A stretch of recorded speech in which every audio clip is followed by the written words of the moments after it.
Capítulo 4. A religião doméstica. Não é necessário representar esta antiga religião como as que foram fundadas mais tarde, com civilização mais evoluída. Há muitos séculos que o gênero humano não admite mais uma doutrina religiosa, senão sob duas condições. Uma de lhe anunciar um único Deus. Outra, desde que de igual modo se dirija a todos os homens e seja acessível a todos, sem afastar sistematicamente nenhuma classe ou raça. Porém, a religião dos tempos primeiros não preenchia nenhum destes requisitos. Além de não dar à adoração dos homens um só Deus, ainda os seus deuses não aceitavam indistintamente a adoração de todos os homens. Não se apresentavam como deuses do gênero humano. Não se assemelhavam nem mesmo a Brahma, que era pelo menos Deus de toda uma grande casta, nem a Zeus Pan-Heleno, que o foi de toda uma nação. Nesta primitiva religião, cada um de seus deuses não podia ser adorado por mais de uma família. A religião era estritamente doméstica.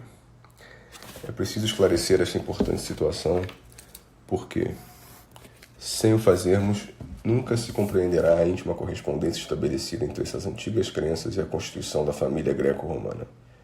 O culto dos mortos de modo algum se aproxima daquele que os cristãos dedicam aos santos. Uma das mais importantes regras do culto dos mortos residia no fato de este apenas poder ser prestado aos mortos de cada família que pelo sangue lhes pertencia. Os funerais só podiam realizar-se religiosamente quando presidido pelo parente mais próximo. Quanto ao banquete fúnebre, que se renova em épocas determinadas, apenas a família tinha o direito de lhe assistir, e os estranhos eram rigorosamente excluídos dele. Cria-se que o morto só aceitava a oferenda quando esta lhe fosse apresentada pelas mãos dos seus. Queria apenas o culto dos seus descendentes. A presença de homem estranho na família logo perturbava o repouso dos manes. Por essa razão, a lei proibia o estrangeiro de se aproximar do túmulo. Tocar uma sepultura com o pé, mesmo por descuido, era ato de impiedade, que obrigava a fazer esse ato de reconciliação com o morto, e exigindo ainda do delinquente a sua purificação. A palavra pela qual os antigos designavam o culto dos mortos afigura-se-nos bastante significativa. Os gregos diziam pratiazen, e os latinos chamavam-lhe parentare. De fato, a presença e a oferenda apenas eram dirigidas aos antepassados de cada um. O culto dos mortos representa realmente o culto dos antepassados. Lucianos é um bando das razões do povo, no entanto, nulo explica claramente ao dizer-nos: o morto que não deixou filhos não recebe oferendas. Assim fica condenado à fome perpétua. Tanto na Índia como na Grécia, a oferenda só podia ser feita ao morto pelos seus descendentes diretos. A lei hindu, assim como a ateniense, proibia no banquete fúnebre a admissão de estranhos, embora amigos. É de tal maneira importante que estes banquetes fossem oferecidos pelos descendentes do morto, e não por intrusos, que se supõe até que os manes, além do túmulo, proferiam com frequência este voto: Oxalá, na nossa linhagem, nasçam sempre, em sucessão, filhos que nos ofereçam, no decorrer dos tempos, arroz cozido em leite, mel e manteiga purificada. Por essa razão, na Grécia e em Roma, assim como na Índia, o filho tinha o dever de fazer libações e sacrifícios aos manes de seu pai e aos de todos os seus ancestrais. Faltar a este dever era mais grave impiedade de quantas podiam cometer-se, porque a interrupção do culto provocava uma série de mortes e destruía a felicidade. Semelhante negligência tomava proporções de verdadeiro parricídio, multiplicado tantas vezes quanto os antepassados possuía o filho negligente.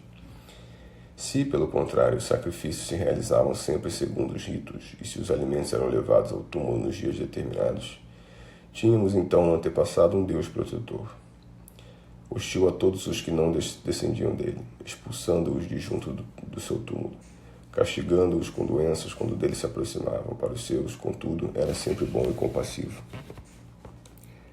Havia troca perpétua de favores entre os vivos e os mortos de cada família. O antepassado recebia dos seus descendentes a série de banquetes fúnebres, únicos prazeres usufruídos na sua segunda vida. O descendente alcançava do antepassado o auxílio e a força de que necessitava nesta vida. O vivo não podia passar sem o morto, nem este sem aquele. Por este motivo, o poderoso laço se estabelecia unindo todas as gerações de uma mesma família, constituindo-se ela um corpo eternamente inseparável. Cada família possuía o seu túmulo, onde os seus mortos repousavam juntos, um após outro. Todos aqueles que descendiam do mesmo sangue deviam ser ali sepultados, com exclusão de toda e qualquer pessoa de outra família. Ali se celebravam as cerimônias e se festejavam os aniversários. Cada família acreditava ter ali seus antepassados sagrados. Em tempos muito remotos, o túmulo ficava dentro da propriedade da família, no centro da casa, não longe da porta, a fim de que, refere um antigo, o filho, tanto ao entrar como ao sair de sua casa, encontre sempre seus pais, e que cada vez que o façam, ele dirija uma invocação. Desta forma, o antepassado vivia no seio dos seus familiares, invisível, mas sempre presente. Continuava fazendo parte da família, desta sendo sempre o pai. Imortal, propício, divino, interessava-se pelo que deixara de mortal sobre a terra. Conhecia suas necessidades, ajudava os seus nas suas fraquezas. E o homem ainda vivo, o que trabalhava, o que no dizer dos antigos não se tinha ainda deserdado da existência, esse tinha sempre junto de si, como seus guias e auxiliares, seus próprios pais. No meio das suas dificuldades, invoca-os pela sua antiga sabedoria. Nas ocasiões de perigo, suplica-lhes o seu consolo. Depois da falta, implora-lhes o perdão. Com certeza, hoje sentimos relutância ao querermos compreender como o homem pudesse adorar seu pai ou seu antepassado. Fazer do homem um Deus parece-nos contrário à religião. Quase tão difícil se torna para nós compreendermos as velhas crenças destes homens, como para eles o teria sido se quisessem entender as nossas. Lembremos-nos, contudo, de que entre os antigos não havia ainda a ideia da criação, e por isso, para os seus homens, o mistério da geração lhes aparecia como aquilo que o mistério da criação pode hoje representar para nós. O gerador surgia-lhes como ente divino, e por isso o adoravam nos seus antepassados. É necessário que este sentimento seja natural e bastante poderoso para poder surgir, como princípios de uma religião, nas origens de quase todas as sociedades humanas. Encontramos-lo tanto entre os chineses como entre os antigos getas e citas, não só entre as populações da África, como até mesmo entre as do Novo Mundo. O fogo sagrado, tão estreitamente ligado ao culto dos mortos, tinha também como caráter essencial pertencer tão somente a uma família. Representava os antepassados, era a providência dessa família, nada o ligando ao fogo da família vizinha, que por sua vez representava uma segunda providência, cada lar protegia somente os seus. Toda esta religião se limita ao interior de cada casa. O culto não era público, antes pelo contrário, todas as cerimônias eram celebradas apenas no seio da família. O fogo sagrado nunca era colocado fora da casa, nem mesmo próximo à porta exterior, de onde qualquer estranho pudesse ver. Os gregos colocavam-se sempre em recinto fechado, onde estivesse protegido contra o contato e mesmo contra o olhar dos profanos. Os romanos escondiam-no no centro da casa. A todos estes deuses, fogo sagrado, lares, manes, denominavam-nos deuses ocultos ou deuses domésticos. Para todos os atos dessa religião, tornava-se indispensável a sua prática oculta, sacrifícia oculta, no dizer de Cícero. Se uma cerimônia fosse presenciada por estranho, era considerada perturbada, profanada por um olhar. Para essa religião doméstica não existiam nem regras uniformes, nem ritual comum. Cada família usufruía esse respeito da mais completa independência. Nenhum poder exterior tinha o direito de fixar regras para o seu culto ou de estabelecer normas para a sua crença. Não havia outro sacerdote além do pai, e este, como sacerdote, não conhecia superior hierárquico. O pontífice de Roma ou o arconte de Atenas podia certificar-se se o pai de família cumpria todos esses ritos religiosos, mas não tinha o direito de ordenar a mais ligeira alteração nas suas leis domésticas de religião. Sua quisque rito sacrificium faciat era a regra absoluta. Cada família tinha suas cerimônias que lhes eram próprias, do mesmo modo suas festas particulares, suas fórmulas de oração e seus hinos. Só o pai, o único intérprete e o único pontífice dessa religião, é que tinha o poder de ensiná-la então somente a seu filho.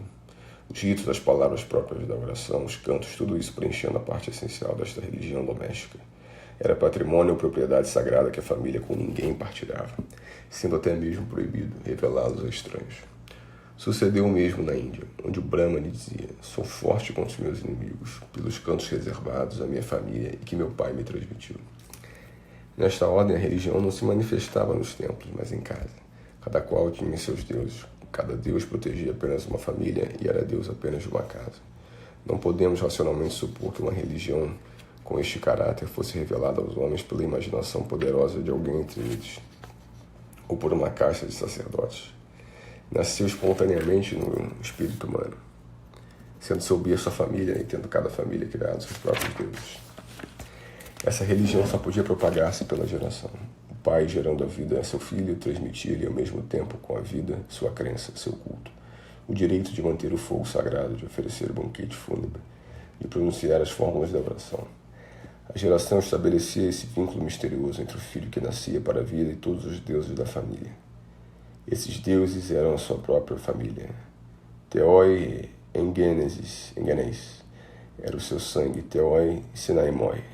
A criança ficava portadora logo ao nascer da obrigação de adorá-los e de lhes oferecer os sacrifícios, assim como também mais tarde, quando a morte a tivesse divinizado, estaria ela própria, por sua vez, contada entre o número dos deuses da família.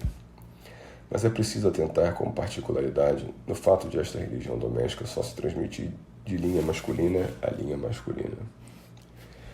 Este fato resulta, sem dúvida alguma, da ideia de geração tal como os homens a conceberam. A crença das eras primitivas, como a encontramos nos Vedas, de que restam vestígios por todo o direito grego e no romano, foi a de um poder reprodutor residir exclusivamente no pai. Só o pai possuía o princípio misterioso do ser e transmitia essa centelha de vida. Deste antigo conceito se partiu até provir como regra que o culto doméstico passasse sempre de homem para homem. A mulher só participava desse culto por intermédio de seu pai ou de seu marido. E depois da morte destes, não recebia a mesma parte do homem no culto e nas cerimônias do banquete fúnebre. Daqui resultam ainda outras consequências muito graves no direito privado e na constituição da família. Vê-las-emos mais adiante.